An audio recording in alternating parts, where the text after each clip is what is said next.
Hey guys, welcome back to the channel पर आप सभी लोग का एक बार फिर से स्वागत है। तो दोस्तों, कुछ इंपॉर्टेंट इन्फॉर्मेशन आप लोग के लिए। इनकम टैक्स रूल्स जो हैं वो चेंज हुए हैं।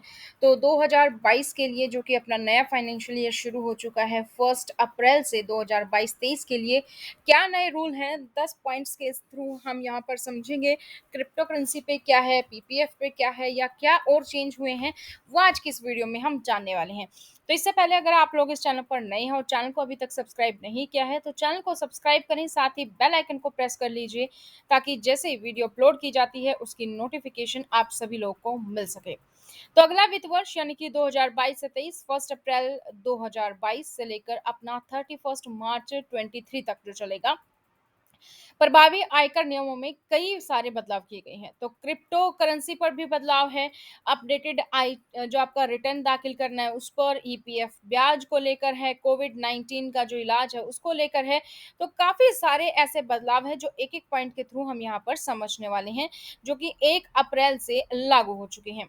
तो सबसे पहले हम बात करते हैं क्रिप्टो टैक्स की। क्रिप्टो टैक्स क्या है उसके बारे में जान लेते हैं। तो भारत में क्रिप्टो करेंसी जो है उसकी व्यवस्था 1 अप्रैल से शुरू होने वाले वित्तीय वर्ष में अब धीरे धीरे लागू होगी। यानी कि 30% कर यानी कि टैक्स आपको देना होगा, पर प्रावधान वित्तीय वर्ष की शुरुआत में ही प्रभावी होगा, जबकि 1% आपको टीडीएस से संबंधित प्रावधान जो है वो आपका 1 जुलाई से लागू होगा। तो 1 अप्रैल से आपका 30% जो टैक्स था उसके लिए जो नियम है वो लागू हो चुका है, और 1% टीडीएस जो है वो आपका 1 जुलाई से लागू होगा।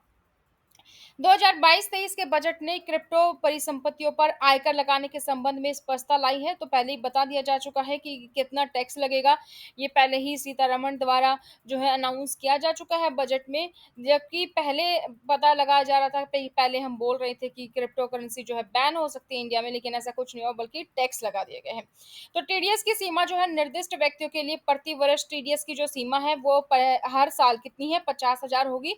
जिसमें ऐसे व्यक्ति या एच यू एफ क्या होता है, हिंदू अनडिवाइडेड फैमिली जो है वो शामिल है, जिन्हें आईटी अधिनियम के तहत अपने खातों का ऑडिट कराना आवश्यक होगा। और जो लिमिट है टीडीएस की वो कितनी रखी गई है, 50,000 क्रिप्टो के लिए। अब बात करते हैं, अगर आपको कोई क्रिप्टो आपको गिफ्ट के रूप में देता है तो क्या होगा, क्या उस पर आपको टैक्स देना होगा? तो अगर आपको क्रिप्टो करेंसी या किसी अन्य वर्चुअल डिजिटल संपत्ति के रूप में कोई भी डिजिटल संपत्ति हो सकती है, वो अगर वो आपको उपहार में मिलती है, गिफ्ट के रूप में मिलती है, तो उसके रूप में भी कराधान के लिए आप उत्तरदायी होंगे, यानी कि कर आपको देना होगा, टैक्स आपको देना होगा। अब बात करते हैं कि क्रिप्टो करेंसी हानि हो या फिर क्रिप्टो करेंसी पे प्रॉफिट यानी कि लाभ हो, या अन्य संपत्तियों के खिलाफ सेट ऑफ नहीं किया जा सकता है। इसका मतलब क्या है? तो भारत सरकार ने क्रिप्टो होल्डिंग के दूसरे संस्करण से आय के खिलाफ एक विशेष डिजिटल संपत्ति में होने वाले नुकसान को बंद करके क्रिप्टो के लिए मानदंडों को कड़ा कर दिया है। तो सरकार क्रिप्टो परिसंपत्तियों का खनन करते समय बुनियादी ढांचे की लागत पर कर छूट की अनुमति नहीं देगी, क्योंकि इसे अधिग्रहण की लागत के रूप में नहीं माना जाएगा। अब इसको उदाहरण के रूप में समझते हैं। यदि आप बिटकॉइन पर 1,000 रुपए का प्रॉफिट कमाते हैं और इथेरियम पे मान लीजिए आपने 700 रुपए का नुकसान हो गया, तो आपको 1,000 पर टैक्स देना होगा, ना कि 300 के अपने शुद्ध लाभ पर। यानी कि अगर प्रॉफिट है तो आपको देना है टैक्स, लेकिन नुकसान है तो वो आपको खुद ही झेलना है। आप ये नहीं बोल सकते कि मुझे टोटल नेट प्रॉफिट देखो, वो तो मुझे 300 का ही हुआ है, नहीं। आपको जो 1,000 है उस पर ही आपको टैक्स देना होगा। इसी तरीके से आप स्टॉक, म्यूचुअल फंड या रियल एस्टेट जैसी अन्य संपत्तियों में लाभ या हानि के खिलाफ क्रिप्टो करेंसी पर लाभ और हानि सेट नहीं कर सकते हैं।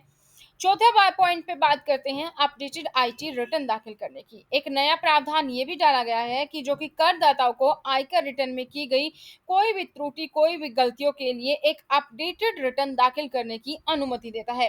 करदाता अब प्रासंगिक निर्धारण वर्ष के अंत से 2 साल के भीतर एक अपडेटेड रिटर्न दाखिल कर सकते हैं। तो अब आपको 2 साल का टाइम दिया गया है। राज्य सरकार के कर्मचारियों को एनपीएस कटौती। अब ये एनपीएस यानी कि नेशनल पेंशन स्कीम।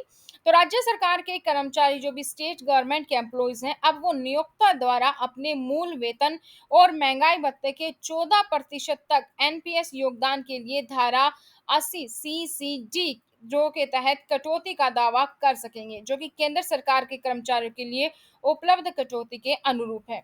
इससे पहले ये सिर्फ सेंट्रल गवर्नमेंट के लिए था एनपीएस कटौती का रूल, अब इसको स्टेट गवर्नमेंट के लिए अप्लाई कर दिया गया है। अब बात करते हैं पीएफ खाते पर टैक्स। पीएफ खाते पर टैक्स, हमने तो सुना था कि पीएफ खाते पर ब्याज मिलता है, तो वो भी जान लेते हैं ये क्या पॉइंट है। केंद्रीय प्रत्यक्ष कर बोर्ड यानी कि सीबीडीटी ने 1 अप्रैल से आयकर यानी कि 25वां संशोधन नियम की 2021 को लागू करने का फैसला किया है। यदि आपका क्या है ईपीएफ खाता यदि ऊपर योगदान किया जाता है तो ब्याज आय पर कर लगेगा। आपकी जो एक लिमिट अगर है, एक लिमिट से ज्यादा आपको इंटरेस्ट मिल गया है तो वो क्या होगा, उस पर भी आपको टैक्स देना होगा। नेक्स्ट है एलटीसीजी पर सरचार्ज। वर्तमान में सूचीबद्ध इक्विटी या म्यूचुअल फंड की बिक्री पर दीर्घकालिक पूंजीगत लाभ पर 15% अधिभार की सीमा है। यानी कि 1 अप्रैल 2022 से अगर आप ये 15% अधिभार की सीमा की जो कैप है, इसको सभी संपत्तियों पर दीर्घकालिक पूंजीगत लाभ तक बढ़ा दिया जाएगा। अब बात करते हैं धारा 80 ईईए के तहत लाभ की। तो पहली बार घर खरीदने वालों के लिए 45 लाख से कम मूल्य की गृह संपत्तियों पर 1.5 लाख तक के गृह ऋण यानी कि होम लोन ब्याज पर अतिरिक्त कटौती की गई थी। अब एफएम यानी कि फाइनेंस मिनिस्टर ने इस योजना को 31 मार्च 2022 से आगे नहीं बढ़ाया है। इसीलिए अब 1.5 लाख की यह जो अतिरिक्त कटौती है वो 1 अप्रैल 2022 से करदाताओं के लिए उपलब्ध उपलब्ध नहीं होगी, जो कि पहले 1.5 लाख तक की छूट मिलती थी। तो होम लोन के ब्याज पर 2 लाख तक की अन्य मौजूदा कटौती यूआईटी अधिनियम की धारा 24 के तहत लगाई जाएगी। अब बात करते हैं कोविड 19 के इलाज के खर्च पर टैक्स में राहत मिली है। तो जून 2021 की जो प्रेस कॉन्फ्रेंस थी उसके अकॉर्डिंग माने तो उन व्यक्तियों को कर में छूट प्रदान की गई है जिन्हें कोविड चिकित्सा उपचार के लिए धन प्राप्त हुआ है। कोविड के कारण किसी व्यक्ति की मृत्यु पर परिवार के सदस्यों द्वारा जो धन मिला है उस पर रुपए तक की छूट है। तो परिवार के सदस्यों के लिए 10 लाख यदि ऐसी भुगतान मृत्यु की तारीख से 12 महीने के भीतर प्राप्त होता है तो उसको टैक्स में राहत मिलेगी। और इसकी लिमिट कितनी है, 10 लाख तक की है। अगर कोई भी आपके परिवार में या आपके आसपास में कोई ऐसा इंसान है, मान लीजिए भगवान ना चाहे कोविड से किसी की डेथ हो गई है और उसको किसी भी स्कीम के तहत, गवर्नमेंट की किसी भी स्कीम के तहत किसी भी तरीके से आपको 10 लाख तक जो आपके रुपए मिले हैं, 10 लाख रुपए तक आपको मिले हैं, तो उसमें आपको कोई भी टैक्स नहीं देना होगा। यह संशोधन हालांकि 1 अप्रैल 2020 से प्रभाव कर दिया गया था। अब बात करते हैं विकलांग व्यक्तियों को कर में राहत है। तो विकलांग व्यक्ति के माता पिता हैं या अभिभावक हैं तो ऐसे व्यक्तियों के लिए आप बीमा योजना ले सकते हैं। तो ये थे दोस्तों कुछ नियम जो कि नए लागू हुए हैं, न्यू इनकम टैक्स रूल। तो इसी तरीके की और अपडेट्स पाने के लिए चैनल को सब्सक्राइब करें, बेल आइकन को प्रेस करें, वीडियो को लाइक और इस वीडियो को अपने दोस्तों के साथ शेयर करना ना भूलें। इस वीडियो को आप Instagram, WhatsApp, Facebook, Twitter, Telegram जैसे चाहे शेयर कर सकते हैं अपनी सोशल मीडिया पर। Thank you so much, bye bye, take care. अगर फिर भी आपके मन में कोई भी डाउट है तो बेझिझक होकर, आपको पता है क्या करना है, कमेंट सेक्शन में कमेंट छोड़ दीजिएगा।